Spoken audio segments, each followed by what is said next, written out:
For you to understand the totality of Judaism, all you have to learn are 2 letters of the Hebrew alphabet. The great secret is to learn the Hebrew alphabet. But quite frankly, you only have to learn 2 letters. Everything comes out of the Aleph, which is the masculine letter, the number 1. But the other letter that you have to learn is the letter He, and that's the feminine letter. Basically, Judaism is the feminization of the masculine. Let me repeat that. Judaism itself is basically the feminization of the masculine.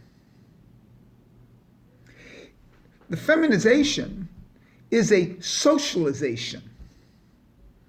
The society itself is based on the feminine, as reflected in the letter Bet.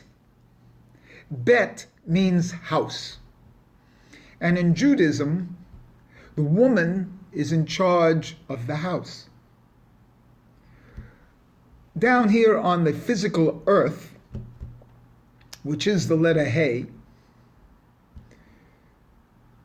these are all socialization processes, which are not truly the masculine domain.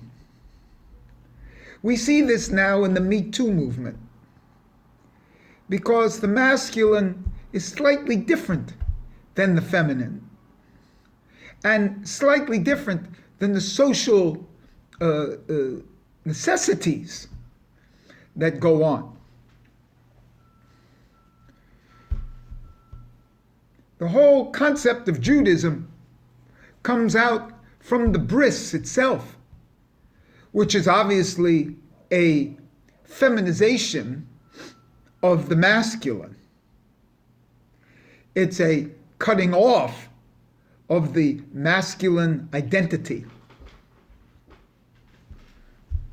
This entire picture is reflected in the patriarch Avram into Avraham. Remember that the fathers, there are 3 fathers, and also we call Hashem Avinu, call him Father. So the entire initial process here is from the masculine point of view. This is a slight problem for those who don't get along with their fathers, or by definition are feminine or female to begin with.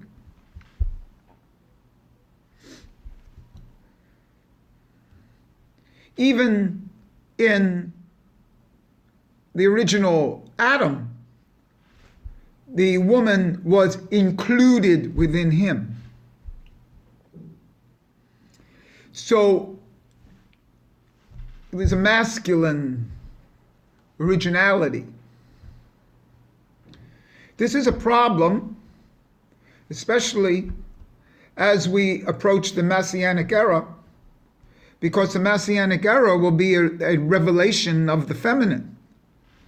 So there is a blockage here between the power struggles in society and this recognition of the feminine necessity. Let us look at Avraham, because Avraham is the perfect example. He starts off as Avram. He even has Yishmael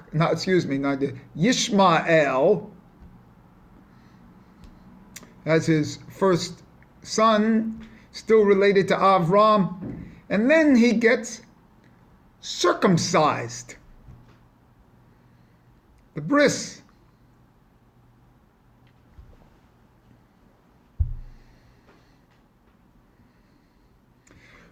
Bris, by the way, contains the letters of the word bet. See? So the whole idea of the bris is a feminization, obviously. And then he receives the letter Hey into Avram, and it becomes Avraham. So the bris is obviously the letter Hey. By being Avraham, he becomes the father of the Jewish people through Yitzhak. Before that, he had no relation to Judaism. So the Hey gives him the relation to Judaism, and that is the whole secret. So the Jewish people come from that letter Hey. And that's one of the reasons why the mother lineage in Judaism, it doesn't matter who your father is as long as your mother is Jewish. And that's from the letter Hey itself. There are many more examples of this, and I'm going to give you a couple here. Because I'm doing this little video as we're approaching Pesach. Pesach is this perfect example of the Aleph and the Hey. And where is that found in the Pesach Haggadah? Tick-tock, tick-tock. Where is it found in the Pesach Haggadah? It's found as the first word in the Pesach Haggadah. It's even deeper than the Hebrew Haggadah. It's in the Aramaic Ha. Ha lachma anya. Everybody says that before they go to sleep or get off the table. Everybody knows Ha lachma anya. This Ha is the entire secret of Pesach. You don't need to know more than the word Ha. And why is that? Because it has the letter Hey and it has the letter Aleph. And what did I say at the start? All you need to know about Judaism is found in two letters, Aleph and the Hey. And beautifully here, the Hey starts it off. So the Hey is on top of the Aleph, so to speak.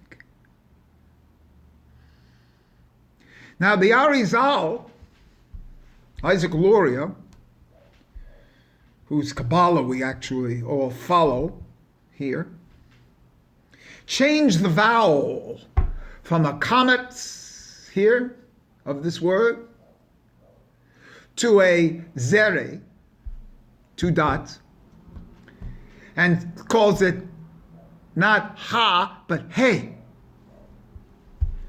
Because the gematria of Hey and Aleph is 6, and the two dots are 10 each, so it's 26, and that's the Yud-K Vav-K. So when you're saying the word Hey,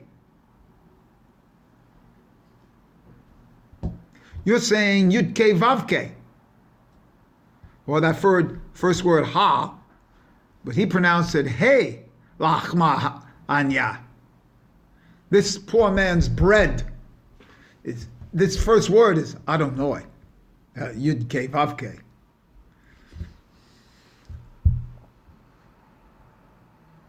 This is deep, because the Hey precedes the Aleph.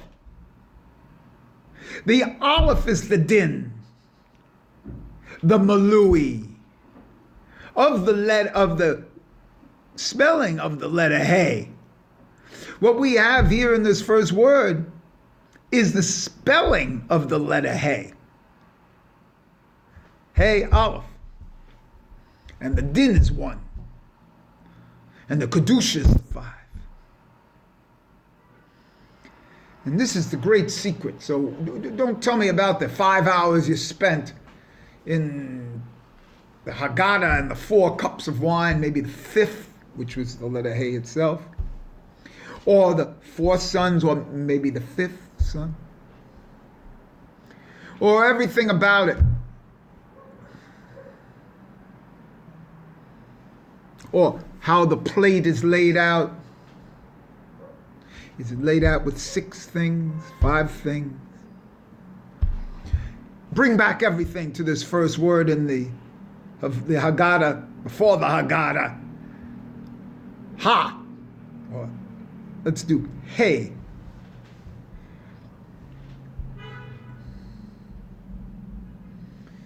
And so there's a great deep secret here, you know. This is like the real thing. Because when the Hey is first and then the Aleph, we actually have this feminine crowning the masculine, which is called a Keter Malkus. It's Malkus itself, which is the feminine. The world down here, which is obviously the physical world, the feminine world, physical being feminine. It's actually the blood of the woman. And so, because in Adam, the Kedusha is the Aleph, the Din is Dam, blood, Dalet Mem.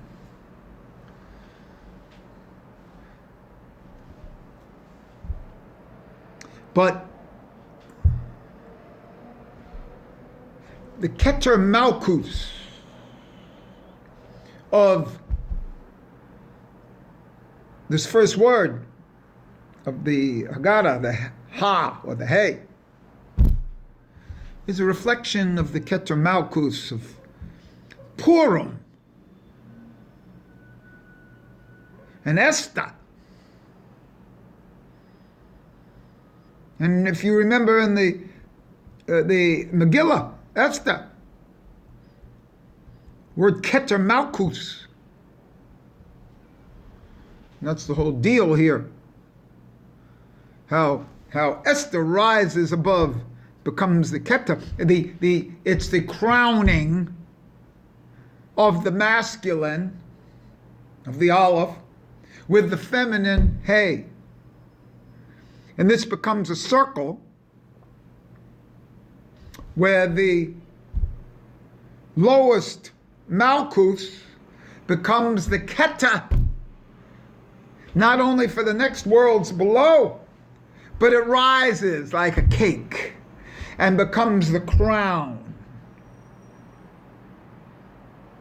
of the masculine itself.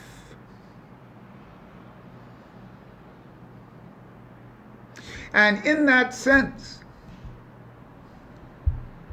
the feminization of the masculine at the bris is shown to be the highest thing of all in Judaism. So it looks like a cutting off is really an adding on. It's the crown that's exposed. The feminization is exposed. So man becomes himself and his feminine in one body. And that's how Hava, Eve, returns to Adam as one body.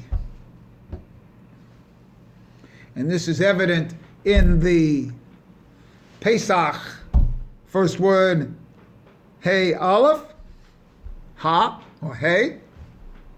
It's evident in Purim, which also starts with the letter Pei. So there's a linkage right there of Purim and Pesach. And always remember that the first Purim was on Pesach. It's one holiday.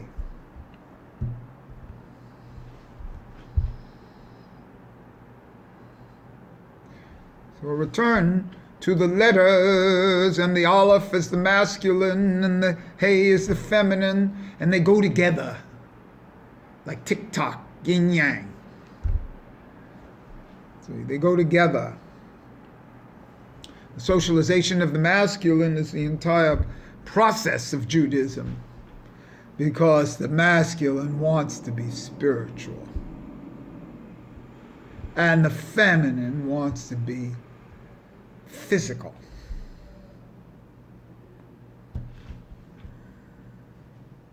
And one doesn't need, especially living here in a secular world, one doesn't need proof of that.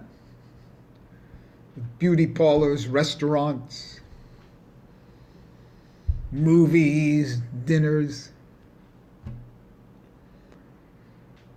clothes, couturier. It's a physical world.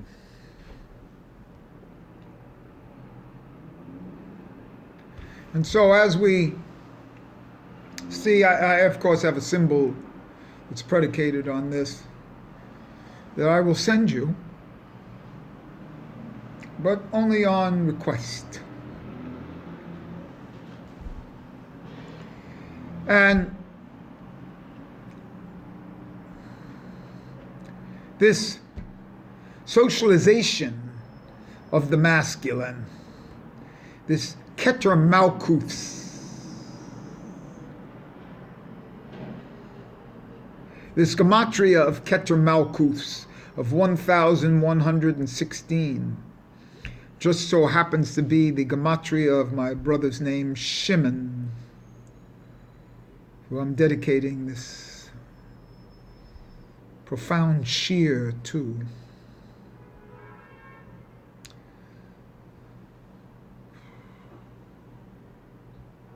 It's passed on from this physical domain.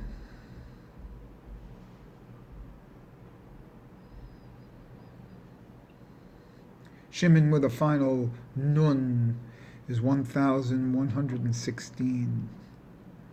That's Keter Malkuths.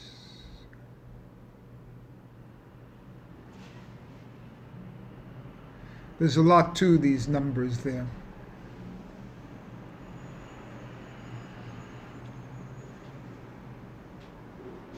There are other secrets there, which I will proceed with in another shir.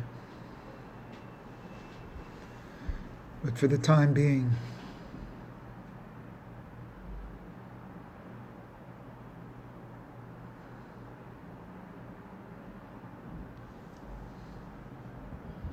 I leave you with this.